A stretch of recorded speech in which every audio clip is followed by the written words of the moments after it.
ਵਾਲੇਕਮ ਸਾਰੇ ਭੈਣ ਭਰਾਵਾਂ ਨੂੰ अस्सलाम वालेकुम जी। की हाल चाल है? उम्मीद है सारे ठीक ठाक होणगे, वधिया होणगे। लहंदे पंजाब ते चढ़दे पंजाब ते पाकिस्तान समेत दुनिया भर तो देखण वालियां नूं सारे भैन भरावां नूं सलाम हो गया। ते अज जनाब साडी सुबह अज वारी लगी है कि असीं किहड़ा काम करना है। ते काम करना लाजमी है, तुहानूं पता काम दे बगैर कोई चारा नहीं होंदा ते काम करन दे नाल ही बरकत हैगी आ। ਤੇ ਜਨਾਬ ਮੱਝਾਂ ਨੂੰ ਪਾਣੀ ਛਾਣੀ ਪਿਲਾ ਕੇ ਤੇ ਅਸੀਂ ਆਏ ਆ ਹੋਰ ਕੰਮ ਕਰਨ। ਤੇ ਐਡੀ ਵੱਡੀ ਡਾਂਗ ਚੱਕੀ ਹੋਈ ਹੈ, ਕਿਉਂ ਚੱਕੀ ਹੋਈ ਹੈ ਵੀ ਤੁਹਾਨੂੰ ਦੱਸਦੇ ਆ। ਤੇ ਜਿਵੇਂ ਮੈਂ ਤੁਹਾਨੂੰ ਦੱਸਿਆ ਸੀ, ਸਾਡੇ ਜ਼ਿਮੀਂਦਾਰਾਂ ਦੇ ਕੰਮ ਕੋਈ ਨਹੀਂ ਮੁੱਕਦੇ 365 ਦਿਨ। ਹੋਰ ਕੁਝ ਨਹੀਂ, ਮੱਝਾਂ ਨੂੰ ਪਾਣੀ ਪਿਲਾਣਾ ਤੇ ਉਹ ਪੱਠੇ ਵੱਢਣੇ ਇਹ ਲਾਜ਼ਮੀ ਕੰਮ ਹੁੰਦਾ ਹੈ। ਤੇ ਧਾਰਾਂ ਕੱਢਣੀਆਂ, ਦੁੱਧ ਚੋਣਾ ਇਹ ਲਾਜ਼ਮੀ ਕੰਮ ਹੁੰਦਾ ਹੈ। ਤੇ ਅੱਜ ਜਿਹੜੀ ਡਾਂਗ ਚੱਕੀ ਹੋਈ ਹੈ, ਅਸੀਂ ਅੰਬ ਜਿਹੜੇ ਆ ਉਹ ਤੋੜਨ ਆਏ ਆ ਅਚਾਰ ਵਾਸਤੇ। ਤੇ ਢੰਗ ਹੀ ਲਾਜ਼ਮੀ ਹੁੰਦੀ ਹੈ, ਇਸ ਤੋਂ ਬਗੈਰ ਜਿਹੜੇ ਆ ਨਾ ਉਹ ਨਹੀਂ ਟੁੱਟਣੇ ਹੈਗੇ। ਉਹਦੇ ਅੱਗੇ ਜਾਲੀ ਬਣੀ ਹੋਈ ਹੈ, ਉਹ ਵੇਖ ਸਕਦੇ ਹੋ। ਤੇ ਅੰਬ ਇਹਦੇ ਵਿੱਚ ਆਉਣਗੇ ਤੇ ਫਿਰ ਅੰਬ ਟੁੱਟਣਗੇ। ਤੇ ਅਸੀਂ ਤੋੜਨੇ ਅੱਜ ਅੰਬ, ਫਿਲਹਾਲ ਅਚਾਰ ਵਾਸਤੇ। ਖਾਣ ਵਾਸਤੇ ਵੀ ਤੋੜਾਂਗੇ, ਲੇਕਿਨ ਇਸ ਦਫਾ ਅੰਬ ਬਹੁਤ ਥੋੜੇ ਲੱਗੇ ਨੇ, ਜਿਹੜੇ ਵੀ ਲੱਗੇ ਨੇ ਤੇ ਅਲਹਮਦੁਲਿਲਾ। ਤੇ ਦੂਸਰੀ ਗੱਲ ਇਹ ਹੈਗੀ ਆ ਕਿ ਕੱਲ ਇੱਕ ਟ੍ਰੇਨ ਜਿਹੜੀ ਆ ਉਹ ਜਾ ਰਹੀ ਸੀ ਤੇ ਉੱਥੇ ਕੁਝ ਹੁੱਲੜਬਾਜ਼ ਕਿਸਮ ਦੇ ਲੋਕਾਂ ਨੇ ਨਾ ਉਹਨਾਂ ਦੇ ਉੱਤੇ ਪਿੱਛੇ ਟਾਇਰ ਕਰਕੇ ਤੇ ਪਾਣੀ ਸਿੱਟਿਆ।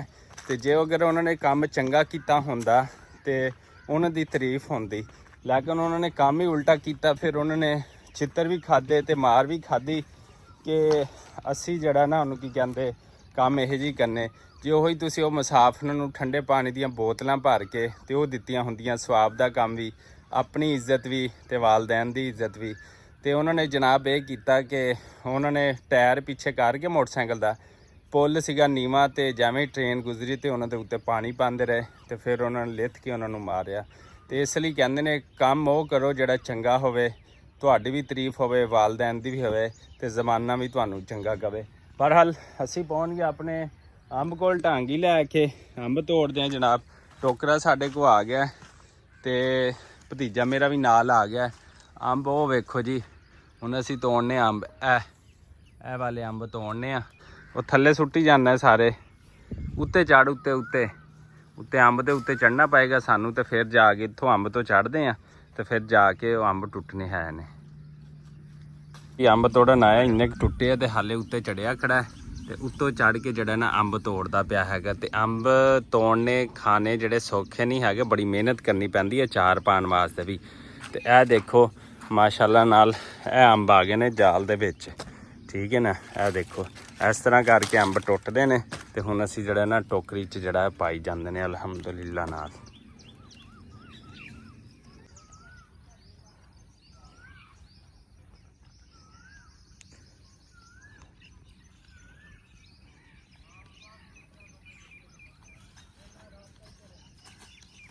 ਲਓ ਜੀ ਮਾਸ਼ਾਅੱਲਾ, ਅਸੀਂ ਅਚਾਰ ਵਾਸਤੇ ਜਿਹੜੇ ਆ ਨਾ ਉਹ ਅੰਬ ਜਿਹੜੇ ਆ ਤੋੜ ਲਏ ਹੈਗੇ ਆ।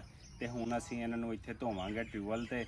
ਸਾਫ਼ ਸੁਥਰੇ ਕਰਨ ਤੋਂ ਬਾਅਦ ਫਿਰ ਮੈਂ ਜਾਂ ਅੱਬਾ ਜੀ ਜਾਂ ਭਾਈ ਜੀ ਇਹਨਾਂ ਨੂੰ ਕੱਟਣਗੇ। ਜੋ ਕੱਟਣਗੇ ਤੇ ਫਿਰ ਫਾੜੀਆਂ ਬਣਨਗੀਆਂ ਤੇ ਫਿਰ ਅਸੀਂ ਅਚਾਰ ਪਾਵਾਂਗੇ। ਤੇ ਆਇਓ ਸਾਡੇ ਨਾਲ ਜੁੜੇ ਰਹੋ।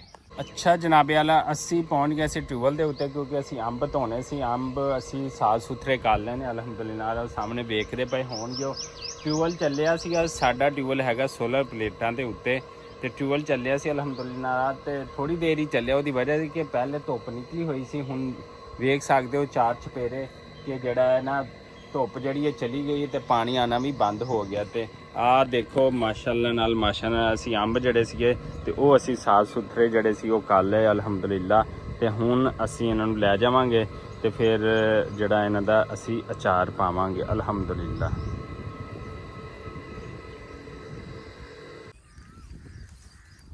ਵੇਖੋ ਜੀ, ਸਵੇਰ ਦਾ ਅੰਬ ਤੋੜਨ ਤੋਂ ਬਾਅਦ ਜਿਹੜਾ ਨਾ ਅਸੀਂ ਆ ਗਏ ਹਾਂ ਤੇ ਹੁਣ ਮੱਝਾਂ ਵਾਸਤੇ ਅਸੀਂ ਵੱਢਣੇ ਨੇ ਪੱਠੇ ਵਗੈਰਾ। ਅੱਛਾ ਜੀ, ਅੰਬ ਤੋੜਨ ਤੋਂ ਬਾਅਦ ਆ ਗਏ ਤੇ ਕੁਝ ਪੱਠੇ ਅਸੀਂ ਵੱਢ ਲਏ ਨੇ ਤੇ ਕੁਝ ਵੱਢਣ ਵਾਲੇ ਰਹਿੰਦੇ ਨੇ। ਤੇ ਟੋਕਾ ਹੈ ਸਾਡੇ ਹੱਥ 'ਚ, ਵੈਸੇ ਤਾਂ ਦਾਤਰੀ ਨਾਲ ਵੱਢਦੇ ਨੇ ਲੇਕਿਨ ਇਸ ਟਾਈਮ ਟੋਕਾ ਸਾਡੇ ਕੋਲ ਹੈਗਾ ਤੇ ਇਹਦੇ ਨਾਲ ਜ਼ਰਾ ਜਲਦੀ ਕੰਮ ਹੋ ਜਾਂਦਾ। ਤੇ ਇੰਨੀ ਗਰਮੀ ਵਿੱਚ ਮੱਝਾਂ ਦਾ ਜਿਹੜਾ ਪੱਠੇ ਵੱਢਣੇ ਵੀ ਉਹ ਬਹੁਤ ਮੁਸ਼ਕਲ ਕੰਮ ਹੈਗਾ ਤੇ ਲੇਕਿਨ ਸਾਨੂੰ ਵੱਢਣੇ ਪੈਂਦੇ ਨੇ। ਆ ਵੇਖੋ ਇਹ ਟੋਕਾ ਹੈ ਤੇ ਆ ਬਿਸਮਿਲ੍ਲਾ ਪੜ੍ਹ ਕੇ ਤੁਸੀਂ ਫਿਰ ਸਟਾਰਟ ਕਰ ਦੇਣਾ ਤੇ ਜਨਾਬ ਆ ਦੇਖੋ ਇੰਜ ਕਰਕੇ ਜਿਹੜਾ ਪੱਠੇ ਵੱਢੀ ਦੇ ਨੇ।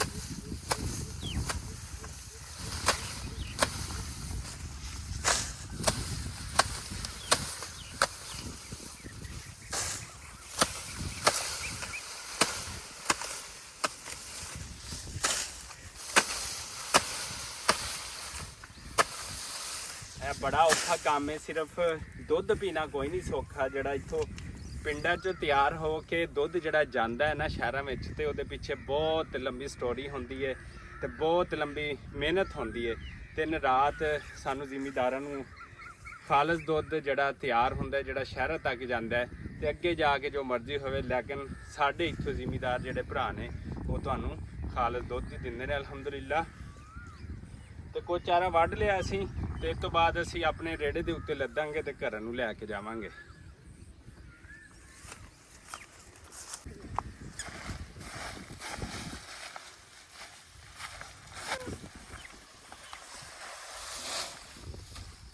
ਇਹ ਦੇਖੋ ਜੀ ਏਡਾ ਵੱਡਾ ਜਿਹੜਾ ਰੇੜਾ ਹੈ, ਅਸੀਂ ਪੱਠਿਆਂ ਦਾ ਜਿਹੜਾ ਉਹ ਵੱਢ ਲਿਆ ਹੈ। ਇਹ ਕੁਝ ਵੱਡੇ ਨੇ, ਹਾਲੇ 2 ਰੇੜੇ ਅਸੀਂ ਡੇਲੀ ਇਹੋ ਜਿਹੇ ਵੱਢੀ ਦੇ ਨੇ ਤੇ ਕੁਝ ਵੱਡੇ ਪਏ ਨੇ। ਤੇ ਹੁਣ ਇਹ ਰੇੜੇ ਨੂੰ ਅਸੀਂ ਲੈ ਕੇ ਜਾਵਾਂਗੇ ਘਰ ਵਾਲੇ ਪਾਸੇ ਤੇ ਫਿਰ ਉੱਥੇ ਜਾ ਕੇ ਅਸੀਂ ਜਿਹੜੇ ਨਾ ਪੱਠੇ ਲਾਣੇ ਨੇ। ਬਿਸਮਿਲ੍ਲਾਹ ਰਹਿਮਾਨ ਰਹੀਮ। ਸ਼ਾਬਾਸ਼ ਭਾਈ, ਸ਼ਾਬਾਸ਼ ਸ਼ਾਬਾਸ਼ ਸ਼ਾਬਾਸ਼। ਅੱਛਾ ਜੀ, ਅਸੀਂ ਪੱਠੇ ਪੁੱਠੇ ਵੱਢ ਕੇ ਤੇ ਅਸੀਂ ਰੇੜੇ ਦੇ ਉੱਤੇ ਜਿਹੜੇ ਨੇ ਲੈ ਆਉਂਦੇ ਨੇ ਇੱਥੇ। ਤੇ ਆ ਦੇਖੋ ਦੋਨਾਂ ਪਾਸੇ ਢੇਰ ਤੇ ਸਾਨੂੰ ਸਵੇਰ ਵੱਢਣੇ ਪੈਂਦੇ ਨੇ। ਤੇ ਹੁਣ ਅਸੀਂ ਬਿਸਮਿਲ੍ਲਾਹ ਪਾੜ ਕੇ ਜਿਹੜਾ ਨਾ ਟੋਕਾ ਮਸ਼ੀਨ ਦੇ ਉੱਤੇ ਜਿਹੜੇ ਨਾ ਕੁਤਰਨੇ ਹੈਗੇ ਆ ਤੇ ਬਿਸਮਿਲ੍ਲਾਹ ਪਾੜ ਕੇ ਜਿਹੜਾ ਨਾ ਅਸੀਂ ਕੁਤਰਨ ਲੱਗੇ ਆ।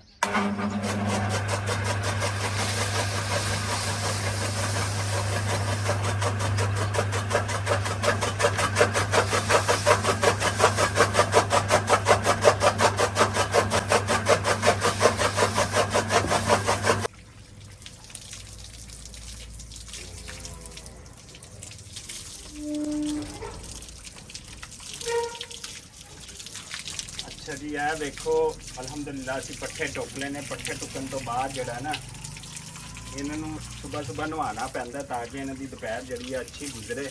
ਤੇ ਇਸ ਵਾਸਤੇ ਖਾਸ ਤੌਰ ਤੇ ਦੁੱਧ ਦੇਣ ਵਾਲੀਆਂ ਮੱਝਾਂ ਨੂੰ ਜਿਹੜਾ ਨਾ ਅਸੀਂ ਬੜੇ ਬਿਹਤਰੀਨ ਤਰੀਕੇ ਨਾਲ ਨਵਾਉਂਦੇ ਹਾਂ ਤਾਂ ਕਿ ਥੱਕ ਜਾਣ ਤੇ ਸਾਰੀ ਦੁਪਹਿਰ ਇਹਨਾਂ ਤੇ ਚੱਲਦੇ ਨੇ ਪੱਖੇ ਤੇ ਫਿਰ ਉੱਥੇ ਸਕੂਨ ਕਰਨ। ਅਗਰ ਇਹਨਾਂ ਨੂੰ ਵੀ ਅਸੀਂ ਅੱਛਾ ਖਿਲਾਵਾਂ ਪਿਲਾਵਾਂਗੇ ਤੇ ਇਹ ਅੱਛਾ ਦੁੱਧ ਦੇਣਗੀਆਂ। ਵਰਨਾ ਜਿਹੜਾ ਜਿਵੇਂ ਬੰਦੇ ਨੂੰ ਨਾ ਗਰਮੀਆਂ 'ਚ ਚੰਗਾ ਖਾਣ ਨੂੰ ਮਿਲੇ, ਚੰਗਾ ਪੀਣ ਨੂੰ, ਤੇ ਉਹ ਰਹਿ ਜਾਂਦਾ ਤੇ ਇਵੇਂ ਇਹ ਰਹਿੰਦੇ ਨੇ। ਤੇ ਇਸੇ ਦੁਆ ਔਰ ਉਮੀਦ ਦੇ ਨਾਲ ਕਿ ਜਿੱਥੇ ਵੀ ਰਹੋ ਖੁਸ਼ ਰਹੋ ਤੇ ਸਾਡੇ ਪੰਜਾਬੀ ਬਬਲੂ ਵਲੌਗ ਚੈਨਲ ਨੂੰ ਲਾਈਕ ਸਬਸਕ੍ਰਾਈਬ ਕਰਦੇ ਰਹੋ। ਤੇ ਤੁਹਾਨੂੰ ਕੈਸੀ ਲੱਗਦੀ ਸਾਡੀ ਵਿਲੇਜ ਦੀ ਲਾਈਫ, ਸਾਡੇ ਪੰਜਾਬੀ ਵਲੌਗ ਤੇ ਵਿਲੇਜ ਦੇ ਵਲੌਗ ਸਾਨੂੰ ਦੱਸਣਾ। ਤੇ ਲਹਿੰਦੇ ਪੰਜਾਬ ਚੜ੍ਹਦੇ ਪੰਜਾਬ ਨੂੰ ਇੱਕ ਦਫਾ ਫਿਰ ਸਲਾਮ ਤੇ ਬਹੁਤ ਸਾਰੀਆਂ ਦੁਆਵਾਂ। ਅੱਲਾ ਨਿਗਹਿਬਾਨ।